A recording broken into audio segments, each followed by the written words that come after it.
Okay, so let's go ahead and get started with our first story here. Now, our first story actually took place fairly recently, and it's funny because it's one of those stories that the news initially ran with one angle to it, and if they had waited a couple months, which that's not what the news does, but a couple months later, we found the full story. So this happened in February of 2018. There was a skier named Danny Philippidis. We'll just call him Danny anyways. He's at the Whiteface Mountains. A bit racist. It's kind of a racist name. He's at Whiteface Mountain in New York, and he's out there with a couple of his other buddies. They're all firefighters. I actually knew a girl who dated a firefighter once, and I said, I bet he's not a firefighter. I bet he's just a volunteer firefighter. And she got so mad. And I never found out. She wasn't dating him. She was just sleeping with him. And yes, volunteer firefighters are actual firefighters. I was just messing with her because she really wanted to date a fireman. But anyways, that was her problem, not mine. I was just messing with her. So if you are a volunteer firefighter, no disrespect, but blame her. Blame her. So anyways, he's with a group of firefighters, and they're in the mountains. Now, at one point, he said, hey, I got to go back to my car. I left my cell phone there. And they're like, okay, we'll just meet up with you at the lodge. They were already done skiing. So he skis down the mountain. They get to the lodge. He's not there. And they're like, oh, Dan, where's Danny? Now, he's 49 years old. This wasn't some young kid. This guy's 49 years old. He's married, two kids. Not married, 2 children, but married with 2 children. And he ends up just vanishing. Now, firefighters call up the cops. The cops come out and investigate it. They found his ID in his lodge, and his car was still in the parking lot. Cell phone was still in the car. So he is missing, and there's a massive search party for him. They don't find him at all. You got all these rescue teams up in the mountains looking for him. They can't find him. 6 days later, there is a phone call from an airport in Sacramento, where I was from, and where I'm going, actually. He places a phone call from Sacramento International Airport to, which I'll be flying into. I'll take a picture of myself in front of the payphone that he probably used. Oh, I guess he probably used the air clerk's phone. What are they called? Not stewardesses, but not the ticket takers, just the people. Anyways, I'm getting off topic. A call comes from Sacramento International Airport to his wife back home, and she's like, oh my God, you've been missing for 6 days. And he's like, yeah, I kind of figured that. I saw the news. And she calls the police and says, you need to go to the hospital. Obviously, something's really wrong with you. He goes to the hospital, he gets checked out. Now, when he walks into the airport at Sacramento International, he's still wearing his ski goggles. I imagine he's still wearing all of his ski clothes. But the initial story was, when you look at the early stories of this, the headline for one of them from the Express, which is a British newspaper, headline is, Alien Abduction? Missing skier found 3,000 miles away in California, still wearing goggles. So, of course, I'm looking into this story. I kind of stumbled across it. I'm looking into this story, and I'm thinking, oh, that's kind of weird, but this happened in February of 2018. There has to have been a follow-up by now. So I keep kind of clicking through links, and most of them are still kind of going with the angle, how could a person... Now, it is possible to move 3,000 miles in 6 days. That's definitely reasonable. But they couldn't figure out how he got there and he was still wearing his ski clothes. So the go-to answer was alien abduction.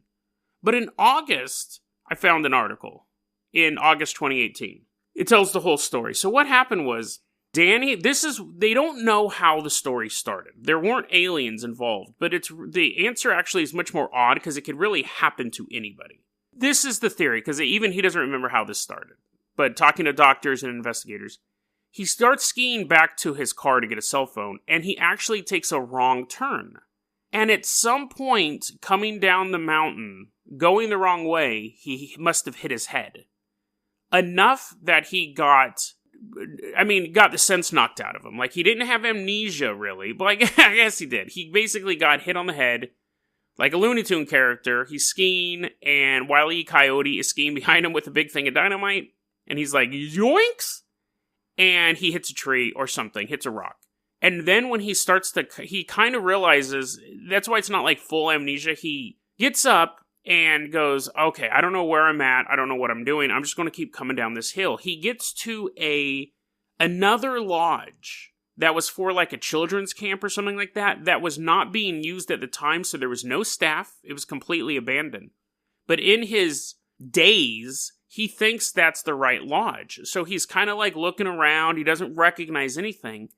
And this is where it gets really weird. This is where his memory slowly starts to come back. So all of that stuff is supposition. All of that stuff is what investigators think happened. But then what he remembers is a truck, like a semi, apparently, coming by. And you know a semi, the reason why they call it a semi is because it's half a truck. I don't know if that's true. I should look that up. But a truck pulls up, and some guy goes, who he doesn't know who this guy is. He can't describe him. He has no idea about this dude. Some guy shows up in a truck and says, "Hey, you need help? You look, I noticed there's blood coming out of your ears, and you look quite dazed. And I saw that coyote sneaking away from you." So Danny gets into the truck, and he said he's sitting in the cab, and it's warm, and in his words, he's in and out of consciousness, and then he's leans out every once in a while to throw up, and I think it's weird the truck driver never once, as far as we know, asked him, "Hey, why are you throwing up so much, and why are you having a hard time remembering your name?" Danny's in and out of consciousness until he realizes he's in Utah. And he starts to think, that's not right. I shouldn't be in Utah. The only quote we have from the truck driver, because nobody knows who this guy is, only quote that Danny says that he said was when they got to Sacramento, the truck driver said, "It's the end of the line," and basically booted Danny out of the truck. Now, Danny still did have on his ski gear and his goggles, because it was the only clothes he had. So for 6 days, they're just driving across. And, I mean, here's the thing. The truck driver, I'm sure he stopped at a McDonald's or something. And it's funny because this story could have ended up a lot worse. If the truck driver happened to be a serial killer or something like that. But he ends up in Sacramento now. Didn't have his ID. Didn't have his wallet. Didn't have his cell phone. But he had his credit card in his suit to pay for the ski lift. And he comes out of this truck 3,000 miles away and 6 days later with just a credit card.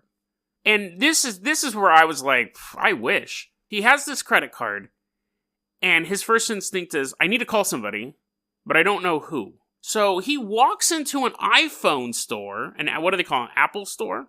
And buys maybe not an Apple store, but anyways, he ends up buying an iPhone. And he's looking at it, and he goes, I know I should be calling someone, but I don't know who. Now, I would have to save up quite a lot of money to just be able to have that type of iPhone money. So if I got knocked unconscious, and was driving around, I'd be like, is there any Straight Talk phones around? Do you have anything under $29.99? And then I have to buy the $35 card, and I'm like, ugh. But anyways, he's able to buy an iPhone. He can't figure out who to call. He ends up going on the internet to try to figure some stuff out, and that's when he realizes he's missing. Because he puts his name in. His name's on the credit card. He puts his name in. He finds out that he's listed as a missing person. At that point, he goes to the airport, and because he's thinking, well, I have to get back to New York because I don't belong here, he goes to the airport, and then all of a sudden he's like, I remember my wife's number. I remember I have a wife. Oh, man. And then he goes to leave the airport. No, I'm just joking. So he's in the airport. He ends up remembering his wife's number, calls him up, and she's like, you need to go to the hospital. So while that story is not as exotic as being abducted by aliens, this story could actually happen to anyone. You could basically be slip in the shower, bonk your head, wake up, and then just get in a truck. There's a truck in your living room, and he's like, get on. We're driving to the end of the line. It's funny because that story could have ended really badly, like I said, if he was a serial killer or some sort of human trafficker or something like that, which obviously is incredibly rare, in America at least. But, yeah, crazy. It's funny because part of me thinks, this might be the touched by an angel thing, but I'm like, what if that was a guardian angel? Yes, the guardian angel probably would have driven him back to the real lodge, but if that truck hadn't stopped, he would have just died in the cold. Most likely. He was completely lost, he was dazed, and he was freezing cold because there was snow everywhere. Oh, and I just realized this is another reason why snow sucks.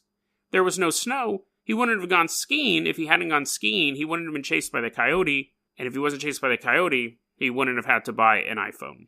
Weird story, though. Weird story. Watch your heads. I think everyone should be issued helmets. I think they should build a helmet that's made out of organic material. Never mind. I guess that's just called a skull. Okay. Let's go ahead and move on to our next story. That was a clip from our daily podcast, Dead Rabbit Radio. Dead Rabbit Radio is available anywhere that you listen to podcasts. It's daily paranormal, conspiracy, and true crime news. If you want to hear the full episode that this clip came from, check the link below. Please like and subscribe. And hit that little bell, too. That does some magical stuff. Thanks, guys.